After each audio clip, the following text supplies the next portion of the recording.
சிங்கமே புறப்படு.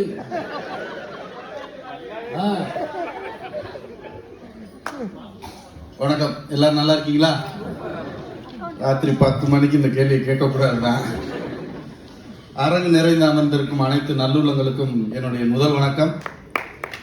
தமிழால் இணைந்திருக்கும் சக பேச்சாளர்கள் உங்கள் அனைவருக்கும் என்னுடைய வணக்கம்.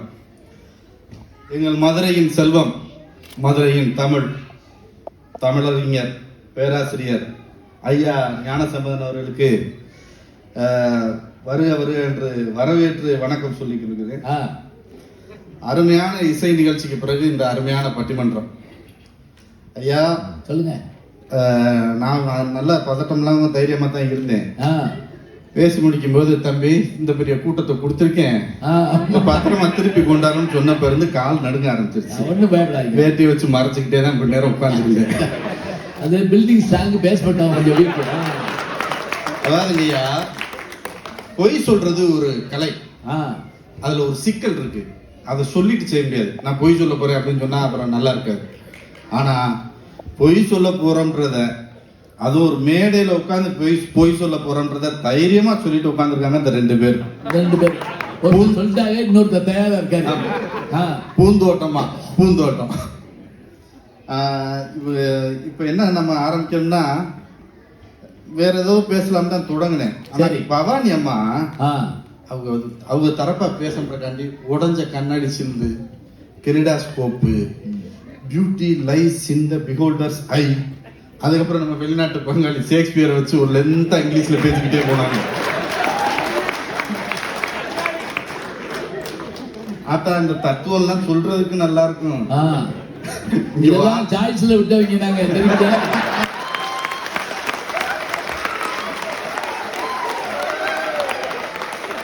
வாழ்ந்து பாக்குறவங்களுக்கு தெரியும். வாழ்க்கையின் பருவங்கள் என்னன்னு கேட்டா, அந்த குரூப் மறுபடியும் வந்து இலக்கியம், பாரதியார், கம்பர் ஏதாச்சும் ஒண்ணு சொல்லுவாங்க. பருவங்கள்னா என்ன குழந்தை பிறந்துருச்சா, ஸ்கூல்ல சேர்த்தாச்சா, காலேஜ் சேர்த்தாச்சா, வேலை கிடைச்சிருச்சா, பொண்ணுக்கு மாப்பிள்ளை பார்த்தாச்சா, பொண்ணு பார்த்தாச்சா, கல்யாணம் ஆயிடுச்சா, மறுபடியும் குழந்தை பிறந்துருச்சா, இந்த கேள்வியை கேட்கறதுக்குன்னே ஒரு குரூப் தெரியுமா. இவங்களுக்கு பதில் சொல்றதே பெரும் போராட்டம். ஓகேங்களா? இப்ப இந்த குழந்தை பிறந்துருச்சு, மற்ற பருவங்கள்லாம் சொல்லிட்டே வந்தேன். இதுல நல்லா கவனிக்கணையா, வேலை கிடைச்சிருச்சான்னு ஒரு பருவத்தை சொல்லி பாத்தீங்களா? அருமையான கேள்வி. ஐயோ, படிச்சுட்டு வேலை இல்லாம இருக்கிற கூட பிரச்சனை இல்லைங்க, வேலை கிடைக்கலன்னு சொல்லி தேடிக்கலாம். ஆனா கல்யாணம் ஆன பிறகு வேலை போன அல்லது வேலை இழந்த, வேலை தேடிக்கொண்டிருக்க ஒரு ஆணுடைய வலி இருக்கு பாத்தீங்களா, அந்த போராட்டத்தை சொல்ல அடக்க முடியாது. பெரும்பாடு ஐயா, அது ஊர்ல இருக்கிறவங்க பூரா அட்வைசர் டு ஜோ பிடன் மாதிரியே பேசுவான். நீங்க அங்க ட்ரை பண்ணலாமே, அதுல போய் நீங்க அப்ளை பண்ணலாமே, நீங்க இங்க கிடைச்சிருமே, ஊர் மந்தையில உட்காந்தே பேசுவாங்க ஐயா. அது மட்டும் இல்ல, நீங்க இதை படிச்சிருக்கவே கூடாது தம்பி.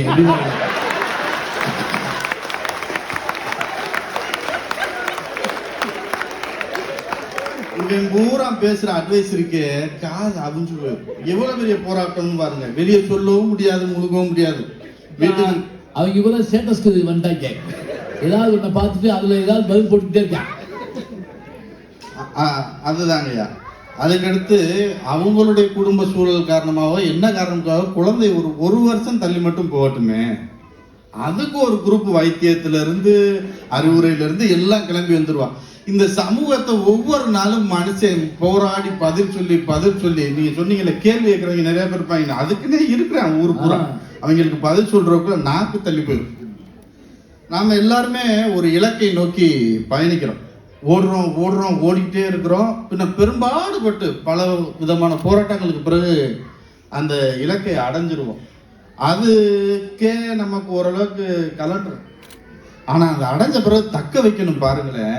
அந்த நிலை எட்டிய பிறகு அதுக்கடுத்து முன்னேறக்கு முன்னாடி ஒரு இதுல நின்று தக்க வைக்கிறதுக்கு படுற பாடு இருக்கு, பெரும்பாடையா. நம்ம அண்ணன் வயல் வடிவேலு சொல்ற மாதிரி, கால் வைக்கிற இடமெல்லாம் கண்ணீடி வைக்கிற பயிர், முங்குற இடத்துல முங்கணும், நீந்துற இடத்துல நீந்தணும், தவ்வுற இடத்துல தவ்வணும், பாயிற இடத்துல பாயணும். இங்குடு பேரையும் சமாளிச்சு வரணும்னா அது சும்மா இல்லைங்கய்யா. டெக்னாலஜி பத்தி சொன்னாங்க, ஜிபிஎஸ் ட்ராக்கர் போட்டுருவோம், we will find out அப்படின்லாம் சொன்னாங்க. அம்மா, இது 2 தட்டு மக்களுக்கான விஷயம். நான் சொல்றது, ஒரு மொபைல் விளம்பரம் வந்துச்சு, அதுல சொல்லுவாரு, கம்பெனி டிஜிட்டல் ஆகுது, எனக்கு இன்டர்நெட் தெரியாது, வாலண்டரி ரிட்டையர்மெண்ட்டை பற்றி பேசுகிறாங்க அப்படின்னு சொல்லுவார். அந்த நடுத்தர வயது ஆண் தன்னுடைய குடும்பத்துக்கு ஏகப்பட்ட கமிட்மெண்ட், இனிமேல் செய்ய வேண்டிய விஷயங்கள்லாம் வச்சுக்கிட்டு வலுக்கட்டாயமாக வெளியேற்றப்பட போகிறோம், டெக்னாலஜி தெரியாதுன்றதுனால அப்படின்றப்ப அவருடைய போராட்டமும் அவருக்கான வழியவும் இங்கே யாரும் வழியில் சொல்ல முடியும். இந்த டெக்னாலஜி புரியாமல் எத்தனை பேர் ரொம்ப மன உளைச்சலில் இருந்தாங்களோ. குறிப்பாக இந்த வெளிநாடு வேலைக்கு வர்றோம், இங்கே உட்காந்து இப்போ 10 மணிக்கு பார்க்குறோம், மகிழ்ச்சி. உங்கள் எல்லாரையும் பார்க்கும்போது ரொம்ப மகிழ்ச்சியாக இருக்குது. ஆனால் இங்கே படிச்சுட்டு ஒரு நல்ல பதவியில் வர்றப்போ ஒன்றும் பிரச்சனை இல்லைங்கய்யா, பூந்தோட்டம்னு அந்த மாதிரி பேசலாம். ஆனால் ஒரு கட்டிட தொழிலாளியாகவோ வீட்டு வேலைக்காகவோ கணவனை பிரிந்து வேலைக்கு வந்திருக்கிற மனைவிகள், மனைவியை பிரிந்து வேலைக்கு வந்திருக்கிற கணவர்கள்ட்ட போய் கேட்டு பாருங்க, உங்க வாழ்க்கை பூந்தோட்டமா இருக்காமே அப்படின்னு. அது பாதிப்பு, ரொம்ப பாதிப்பா இருக்குன்னு பார்த்துக்குங்க. இன்னொன்று சொல்லலாங்கய்யா, உங்க 2 பேருக்கு சின்ன அட்வைஸ். போற போக்குல ஏதாவது 90s கிட்ட பார்த்து பேசிட்டு போயிடாங்க. தம்பி வாழ்க்கையெல்லாம் பூந்தோட்டம், அவன் பூரா அவன் வாழ்க்கையில என்ன நடக்குதுன்னே தெரியாம பெரும் முரண்பாடுல இருக்கு. வைத்தறிச்ச ஏன்னா அவங்ககிட்ட போய் நீ பாட்டு சொல்லிட்டு போனீங்கன்னு வைக்கலேன், அப்புறம் விளைவுகளுக்கு கம்பெனி பொறுப்பல்ல. வெற்றி பெற்ற மனிதர்களை நம்ம பொதுவாக கொண்டாடுவோம் இல்லையா, ஒரு துறையில சாதிச்சு வெற்றி அடைந்துட்டார் அப்படின்னதுமே பெருமையா பேசுவோம். அவர் யாராவது சொன்னாங்களா, நான் காலையில் பிறந்தேன் தம்பி, பிறந்ததுலேருந்து ஒரே பூந்தோட்டம் தான், டெய்லி பூந்தோட்டத்திலே இருப்பேன், மகிழ்ச்சியா இருப்பேன். ஒரு நாள் தூங்கி எந்திரிச்சேன், டக்குன்னு பெரிய ஆயிட்டேன், சைனிஸ்ட் ஆயிட்டேன், கலெக்டர் ஆயிட்டேன் அப்படின்னு யாராவது சொல்லியிருக்காங்களா? வியாழக்கிழமை காலையில பாக்குறேன் நான் கோடீஸ்வரன் ஆயிட்டேன். இது வந்து பார்க்கும்போது அவர் சுயசரிதை எழுதும்போது தான் நமக்கு தெரியும் எங்கெங்க சிக்கி சீட்டி அடிச்சு எத்தனை பஞ்சாயத்துல தப்பி வந்தாரு அப்படின்றத நம்ம அவருடைய சுயசரிதையோ மற்ற யாரோ அவர் போன பின்னாடி பேசும்போது தான் தெரியும். நீங்க எல்லாம் பார்க்குற மனுஷன் வேறையா, அந்த ஆள் பட்டபாடு எங்களுக்கு தாயா தெரியும் அப்படின்னு. ஒரு நெடிய போராட்டம். இந்த பிள்ளைகளுக்கு திருமணம் பண்ணி வைக்கிறதுன்றத எளிமையா சொல்லிட்டாங்க. இதுல பெரும் போராட்டம் பண்ணவர் நம்ம ஐயா, நடுவர் ஐயா தான். தான் மகன் நயன்தாராவுக்கு ஒரே ஒரு கல்யாணத்தை பண்றதுக்குள்ள ஆர்சிஸ் பெஞ்சில் 5 வட்டிக்கு கடை வாங்கி, ஒன்றும் இல்லை பிகில் படம்,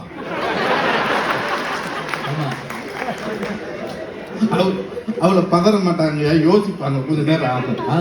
கடை வாங்கி கல்யாணத்தை பண்றதுக்குள்ள முதுன்னு ஆள் பூரா உள்ள பூந்துட்டு, 8 கடாதாண்டா வெட்டிருக்கேன், மலை மாடு மாதிரி இங்கிட்டு பேர் வரீங்களேடா, ஒரு தகப்பன் மகளுக்கு கல்யாணம் பண்ணி கொடுக்கறதுல என்ன பாடுபட வேண்டியிருக்கு பாருங்க. நம்ம எதிரணி குரூப் எந்நேரம் கருப்பு கண்ணாடியை போட்டுக்கிட்டு வெயிலே இல்லைன்னு சொல்றா குரூப்னு நினைக்கிறேன். நல்லா இருக்கே, கூலிங்கா இருக்கு கண்ணு, வெயிலே இல்லை போல அப்படின்ற மாதிரி எனக்கு தோணுது. ஒவ்வொரு நாளையும் ஒரு மனுஷன் கடந்து போறது எவ்வளவு கஷ்டம் தெரியுமா? அலாரம் வைக்கிறவங்க காலையில எந்திரிக்கிறதுக்கு காலைல 5 மணிக்கு அலாரம் வச்சுப்போம். 4:30 மணிக்கு நாங்க எந்திரிச்சு அலாரத்தை பார்த்துட்டு அமர்த்திட்டு வேலைக்கு கிளம்புறோம். அலாரத்துக்கே தப்பி கொடுக்குறவங்க தான் இங்க இருக்கிற போறாங்க. அவ்வளோ பெரிய போராட்டம் இங்க இருக்கிற வாழ்க்கை சும்மா இல்லை. வேற என்ன சொல்லணும், இங்க இருக்க எல்லாரையும் கேட்கிறேன், குறிப்பா நம்ம திருநெல்வேலிக்காரு சசியனை பார்த்து ஒரு கேள்வி கேட்க வேண்டியிருக்கு. அடுத்து அவர் தானே வர்றாரு, பூந்தோட்டத்தில் இருக்கிறாரு.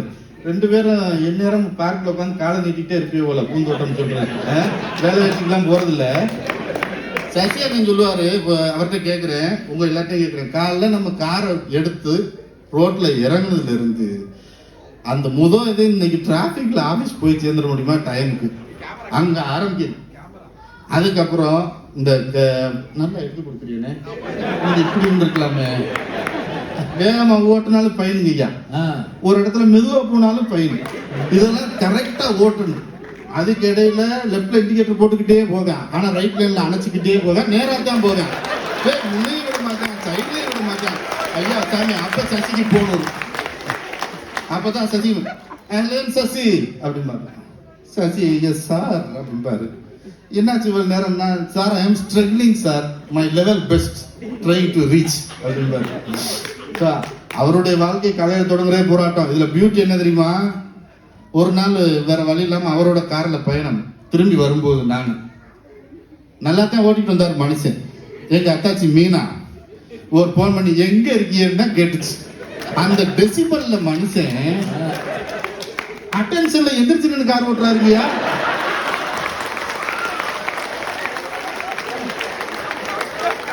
கார் என்ன ஒரு மரியாதை பாருங்க. கார் உட்காந்து ஓட்டு பார்த்துருக்காங்க, அட்டென்ஷன்ல நின்னுக்கிட்டு கார் ஓட்டுற மனுஷன். இந்த வித்தையத்தான் பூந்தோட்டம்னு நினைக்கிறா அவ போல. சரித்தான் வாங்க, இன்னும் ஒரு அரை பக்கம் தாங்க ஏன் முடிச்சிடுறேன். நான் கடைசி வரியை கூட வாசிக்கல. ஐயா, வாட்ஸ்அப்னு ஒரு தொழில்நுட்பம் இருக்குல்லங்க ஐயா. ஆமா, அதுல யூனிவர்சிட்டி அப்புறம் கல்லூரிகள் கலந்தாய்வு கூட்டங்கள்லாம் அவவே உருவாக்கிட்டான். ஒரு 10 பேர் சேர்ந்தாலே ஒரு யூனிவர்சிட்டி மாதிரி தான் அவங்களுடைய ஆய்வறிக்கையெல்லாம் வெளிவரும். படித்ததில் பிடித்தது, முன்னோர்கள் ஒன்று முட்டாள்கள் இல்லை அப்படின்னு கிளப்புவான். அதை விட பிரச்சனை இல்லைங்கய்யா, அவன் பாட்டுக்கு அவன் சொல்லிட்டு போறான். இந்த நமக்கு பெரிய பிரச்சனை வந்தது கொரோனா காலம். இந்த கொரோனா காலத்துல பட்ட பாடு, வீட்டுக்குள்ளே இந்த வாட்ஸ்அப்ல தான் முடங்கி இருந்தோமா. அதாவது பிரியாணி செய்யறோம்லங்கய்யா, பிரியாணி செய்யறதுக்கு என்னென்ன மசாலா இருக்கும், இஞ்சி பூண்டு பட்டை ஸ்டார் பூ எல்லாத்தையும் போட்டு வேக வச்சு ஆவியை பிடிங்கிற. கொரோனாவுக்கு ஏடா, கொரோனாவுக்கு ஆவி பிடிக்கிற சரி, ஒவ்வொருத்தரும் ஒவ்வொரு பொருளா சேர்த்துக்கிட்டே வந்தாங்க. கடைசியில் பார்த்தா ஒரு பிரியாணியோட ரெசிபியே வந்துருச்சு இல்லையா.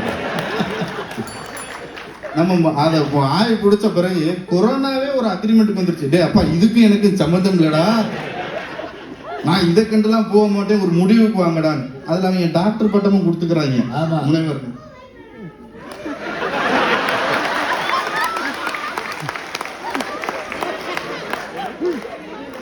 இறுதியாக நமக்கு இருக்குன்றத வச்சுக்கிட்டு நம்ம வாழ்க்கை ஏதோ எதிரணியினுடைய சதிமா தெரியுது. நமக்கு இருக்குன்றத வச்சுக்கிட்டு வாழ்க்கை ஒரு பூந்தோட்டம்னு ஒரு முடிவுக்கு வர்றது ஏற்புடையதல்ல ஐயா. நமக்கு இருக்குன்றதுனால இது ஒரு பூந்தோட்டமா அப்படின்னு நம்ம ஒரு முடிவுக்கு அறிவிச்சிட முடியாது. ஊர் உலகத்தை பார்க்க சொல்லுங்க. மொபைலை வச்சு நோண்டிக்கிட்டே இருக்கிறவங்களுக்கு அது என்ன நடக்குதுன்றதே புரிய மாட்டேங்குது. இப்போ இல்லாதவனிடம் ஏங்குபவனிடம் போய் கேட்டு பாருங்க சார், இது பூந்தோட்டமா இல்ல நெடிய போராட்டமான்னு தெரியும்.